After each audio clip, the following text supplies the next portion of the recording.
పంచాయతీరాజ్ మరియు గ్రామీణాభివృద్ధి శాఖల్లో రాష్ట్ర స్థాయి నుండి గ్రామ స్థాయి వరకు పనిచేస్తున్న ప్రతి ఒక్క అధికారికి హృదయపూర్వక నమస్కారాలు, శుభాకాంక్షలు. ఈ మీటింగ్లో నాతో పాటు పాల్గొంటున్న ప్రిన్సిపల్ సెక్రటరీ శ్రీ శశిభూషణ్ గారికి, పంచాయతీరాజ్ కమిషనర్ శ్రీ కృష్ణతేజ గారికి, మిగతా ఉన్నతాధికారులందరికీ కూడా నా హృదయపూర్వక నమస్కారాలు.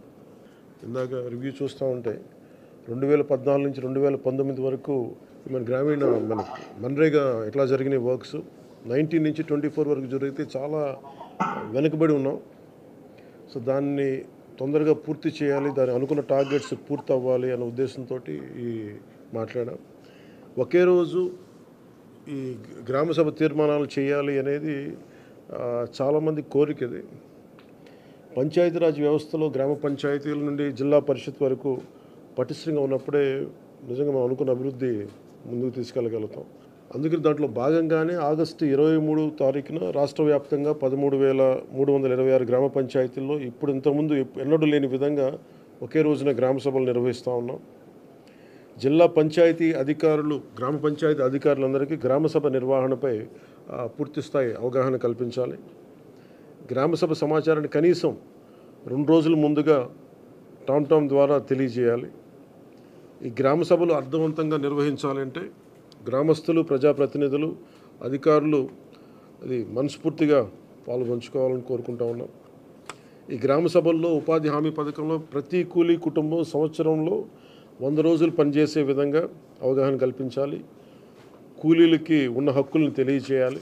రైతులకు ఉపాధి హామీ పథకాన్ని సద్వినియోగం చేసుకోవడానికి సంబంధించిన పనుల వివరాలను గ్రామ సభల్లో ప్రతి ఒక్కరికి అర్థమయ్యే విధంగా తెలియజేయాలి. దాంట్లో ముఖ్య కీలకమైనవి మనకి దాదాపు 44 నుంచి 46 దాకా పనులు నిర్దేశింపబడ్డాయి. మీరు కొంచెం వివరంగా చూసి ఆ గ్రామాల్లో ప్రయారిటీని బట్టి ముందుకు తీసుకెళ్లవలసిందిగా కోరుకుంటా ఉన్నాం. అదేవిధంగా 24-25 ఆర్థిక సంవత్సరంలో ఉపాధి హామీ పథకంలో చేపట్టవలసిన పనుల వివరాలను గ్రామసభలో చర్చించి గ్రామసభ ఆమోదం తీసుకోవాలి.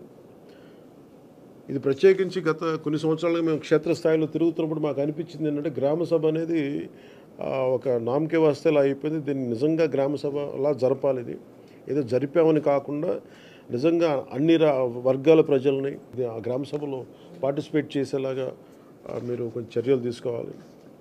ఉపాధి హామీ పథకంలో చేపట్టే పనులు పేద కూలీలకి, రైతులకి, గ్రామానికి ఉపయోగపడే ఉత్పాదకత పెంపొందించే ఆస్తులను నిర్దేశించిన నాణ్యత ప్రమాణాల ప్రకారం పూర్తి చేయాలి. ఉపాధి హామీ పథకంలో చేపట్టే పనుల నాణ్యత విషయంలో ఎలాంటి రాజీ లేకుండా పూర్తి స్థాయి నిబద్ధతతో ప్రతి ఒక్కరు పనిచేయాలని నేను మనస్ఫూర్తిగా కోరుకుంటా ఉన్నాను. గత 2 నెలలుగా రివ్యూలు చేస్తున్న పనుల్లో కొన్ని క్షేత్రస్థాయి పర్యటనలో నా దృష్టిలోకి వచ్చినవి కూడా మీకు తెలియజేస్తాను. అలసత్వం వహించిన వారిపై ఎలాంటి మొహమాటం లేకుండా క్రమశిక్షణ చర్యలు తీసుకుంటాం. మండల స్థాయిలో పథకం అమల్లో పూర్తి బాధ్యత వహించవలసిన ఎంపీడీఓలు ఇక మీద మన రిక్వెస్ట్, ఎంపీడీఓలు పూర్తి బాధ్యతతో వ్యవహరించాలని నేను కోరుకుంటా ఉన్నాను. అంటే ఇన్ని వేల కోట్లు ఒక కీలకమైన బడ్జెట్ ఇది. ఇన్ని వేల కోట్లు ప్రజలకు చేరకుండా ఇబ్బంది అవుతూ ఉంది. దాన్ని దయచేసి మీరు కొంచెం దృష్టి పెట్టండి. ఇది ప్రజలకు ఏమాత్రం ఇబ్బందిగా ఉంటే ఆ పరిస్థితులను సహించం. దానికి సంబంధించిన ఎలాంటి వ్యక్తులైనా సరే ప్రతి ఒక్క అధికారిపై గ్రామ స్థాయి నుండి జిల్లా స్థాయి వరకు అది క్రమశిక్షణ చర్యల కింద వస్తాయి. ఈ ప్రభుత్వం చాలా కమిటెడ్గా ప్రజలకి చెయ్యాలి అన్న చాలా బలమైన ఆకాంక్షతో ఉన్నాం. ఏ స్థాయిలో అవినీతి జరిగినా కానీ దాన్ని నిలువరిస్తాం. అవినీతిని ఏ స్థాయిలో కూడా దాన్ని వదలం.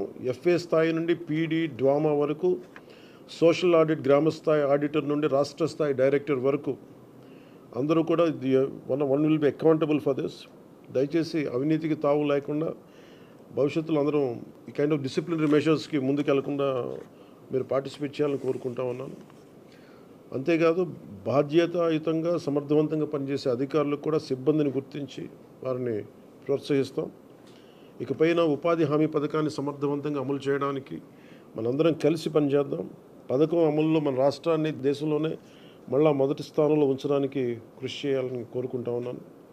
గ్రామాలను అభివృద్ధి చేసే మహాత్మా గాంధీ గారి కలలాగా గ్రామ స్వరాజ్యాన్ని స్థాపించాలి, ఆ దిశగా అడుగులు వేయాలని చెప్పి మీరందరూ కలిసి మాకు సహాయ సహకారాలు ఇవ్వాలని మనస్ఫూర్తిగా కోరుకుంటున్నాను.